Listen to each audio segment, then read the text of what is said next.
Good morning everyone. Satyendra private ITI की ओर से digital learning class में आप सबों का स्वागत है। जैसे कि हम लोग मेटल चैप्टर देख रहे हैं और आज का टॉपिक जो है वो नन मेटल। नन मेटल से हम क्या समझते हैं कि वो मेटल ही नहीं है, ठीक है। उसमें धातु का एक भी कण नहीं होगा, उसको नन मेटल कहेंगे। अब किस किस में नहीं होता है, जैसे रबर,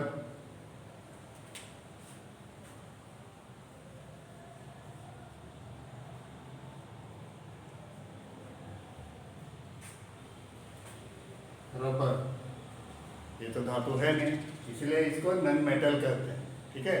ये दो प्रकार से तब पाते हैं, एक कृत्रिम जो कि हम बनाते हैं और एक नेचुरल रबर, ठीक है। तो इस रबर को जो है कि ये सॉफ्ट होता है, डक्टाइल होता है और एसिड प्रूफ होता है, ठीक है। जैसे कि रबर को हम तो जानते हैं डालने से बहुत सॉफ्ट होता है, नरम होता है, डक्टाइल होता है, उसको खींचने से वो लंबा हो जाता है लेकिन वो जल्दी टूटता नहीं। और इसके बाद जो है इसमें एसिड प्रूफ होता है, ये एसिड का इस पर कोई प्रभाव नहीं पड़ता है, ठीक है। ये रबर कंपन को आसानी से सहन कर सकता है। जैसे कि किसी भी जगह अगर कंपन होता है, अगर वहाँ हम लगा देते हैं तो वाइब्रेशन बहुत हद तक हमारा कम हो जाएगा।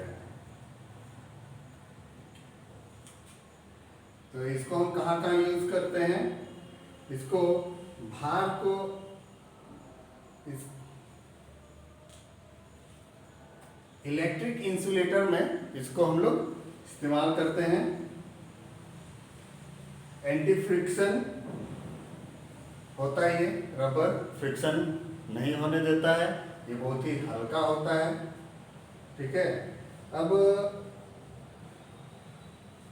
इसका जो है इसको मोल्ड करके सांचा में इसको डाल करके हम लोग किसी भी आकार का इसको हम लोग बना सकते हैं रबर को, ठीक है। अब दूसरा आता है, पहला हो गया रबर, अब दूसरा हो गया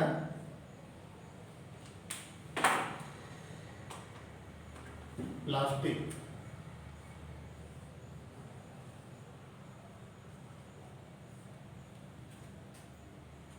प्लास्टिक इसमें भी धातु का एक भी कण हम लोग नहीं देखते हैं, ठीक है। अब प्लास्टिक को कैसे बनाया जाता है, ठीक है।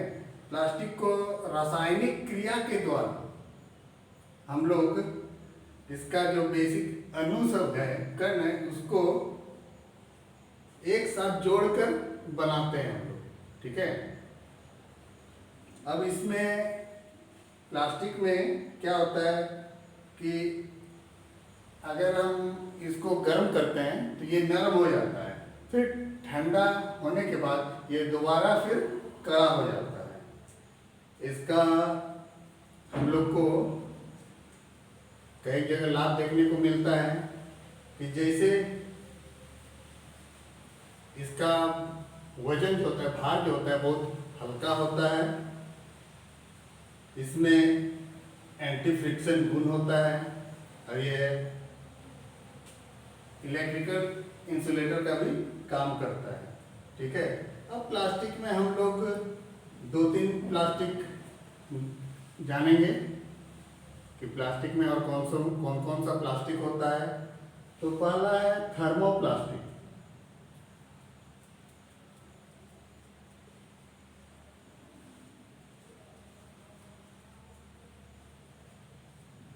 थर्मोप्लास्टिक, ठीक है। अब ये कैसा प्लास्टिक होता है, अब इसको जानेंगे। प्लास्टिक मटेरियल जिसको ताप देने के बाद यानी कि हीट देने के बाद सॉफ्ट हो जाता है, ठीक है, और हीट हटाने के बाद वो फिर से हार्ड हो जाता है, ठीक है, उसको थर्मोप्लास्टिक कहते हैं।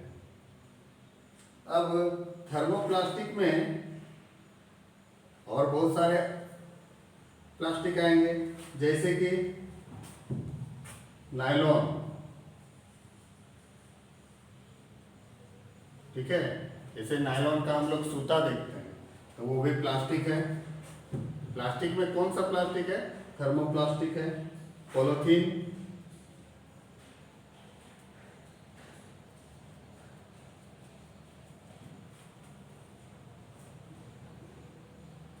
प्रोपोलिन,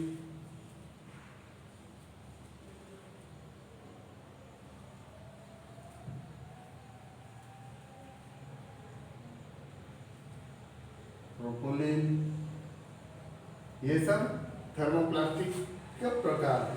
ठीक है। अब हम आगे देखेंगे। थर्मोप्लास्टिक के बाद अब आ जाता है थर्मोसेटिंग प्लास्टिक।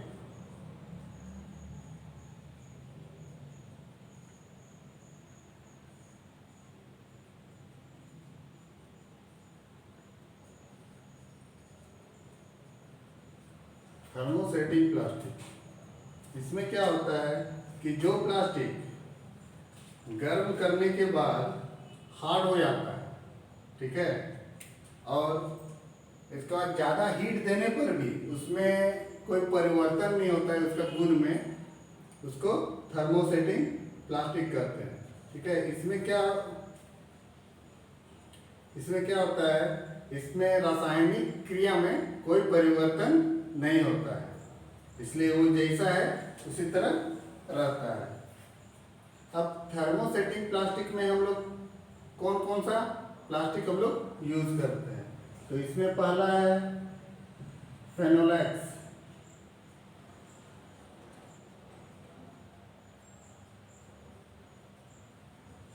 फेनोलेक्स, एमिनोज,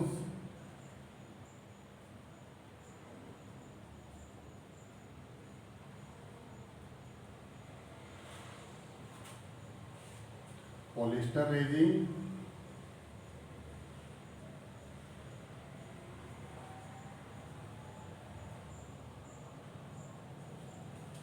ये सब थर्मोसेटिंग प्लास्टिक के अंतर्गत आता है। ठीक है।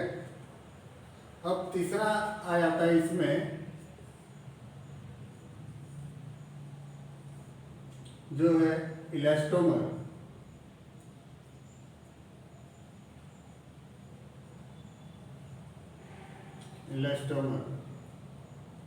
इसमें जो है रबर प्राकृतिक और सिंथेटिक दोनों तरह से इसको हम लोग पाते हैं, जिसको मॉडिफाई करके हम लोग बनाते हैं।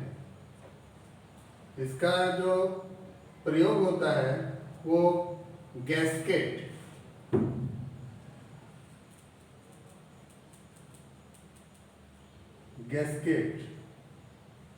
अब ये गैस्केट होता है क्या है, आप लोग जैसे घर में यूज करते हैं कुकर, उसका ढक्कन में जो रबर का एक रिंग रहता है, ठीक है, उसको गैस्केट कहते हैं। उस जगह हम लोग इलास्टोमर का यूज करते हैं। वो प्लास्टिक का ही एक प्रकार है इलास्टोमर, उसको यूज करके हम लोग गैस्केट बनाते हैं।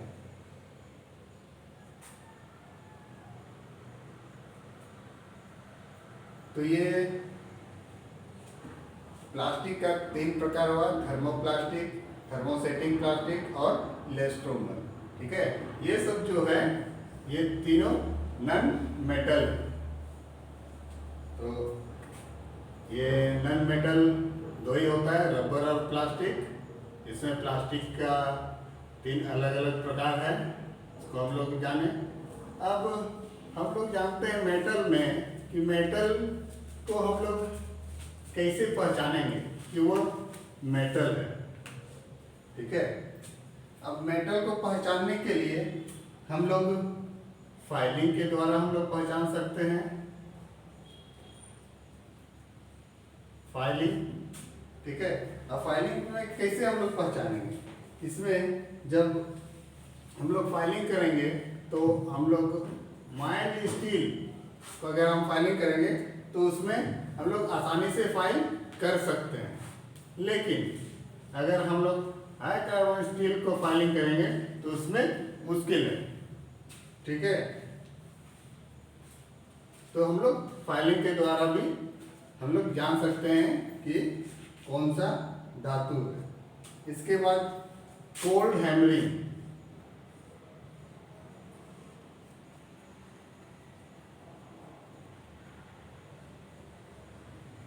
कोल्ड हैमरिंग ठंडी अवस्था में हथौड़ा का चोट देकर। अब इसमें जैसे अब माइल्ड स्टील में ही हम लोग हथौड़ा का चोट देंगे तो माइल्ड स्टील में अधिक गड्ढा होगा। यहाँ की इस माइल्ड स्टील के अपेक्षा अगर हम लोग हाई कार्बन स्टील में उसी अनुपात से अगर हम लोग इसमें चोट देते हैं तो इसमें कम गड्ढा बनेगा। यानी कि हाई कार्बन स्टील अधिक हार्ड है, माइल्ड स्टील सॉफ्ट है, ठीक है। और इसी में अगर हम लोग कास्ट आयरन में अगर हम चोट देते हैं तो क्या होगा, ये ब्रिटल होता है, तो इसमें ये कास्ट आयरन टूट जाएगा। अब तीसरा आता है बहिस्पार्क। अब बहिस्पार्क हम लोग कैसे जानेंगे कि जब कोई धातु को हम लोग ग्राइंड करते हैं, ठीक है, तो अब ग्राइंड करने के दौरान उससे चिंगारी निकलती है। अब उस चिंगारी को देख के भी हम पता कर सकते हैं कि कौन सा मेटल है। जैसे कास्ट आयरन को अगर हम ग्राइंडिंग करेंगे तो इससे क्या होगा, छोटी चिंगारियां निकलेंगी, ठीक है। और माइल्ड स्टील को अगर हम करते हैं तो इसमें मीडियम चिंगारियां जो है वो मीडियम निकलेंगी, लेकिन चिंगारी जो है घना होगा, ठीक है। और इसके बाद हाई कार्बन स्टील को अगर हम करते हैं तो इसमें जो चिंगारी होगा वो लंबा होगा और घना होगा, ठीक है। तो इसमें हम लोग देखें तीनों का जो चिंगारी है अलग अलग रूप से निकल रही है, तो इससे हम लोग मेटल को हम लोग जान सकते हैं कि कौन सा चिंगारी किस मेटल से निकलता है। और भी है, जैसे बहुत सारे मेटल है जिसको हम लोग रंग और वेट के अनुसार से भी हम लोग पहचान सकते हैं कि ये कौन सा मेटल है। जैसे बहुत सारा मेटल को ठोक पीट के हम लोग पहचान सकते हैं, कैसे उसकी आवाज़ से। किसी का आवाज़ पतला होता है, किसी का मोटा होता है, ठीक है।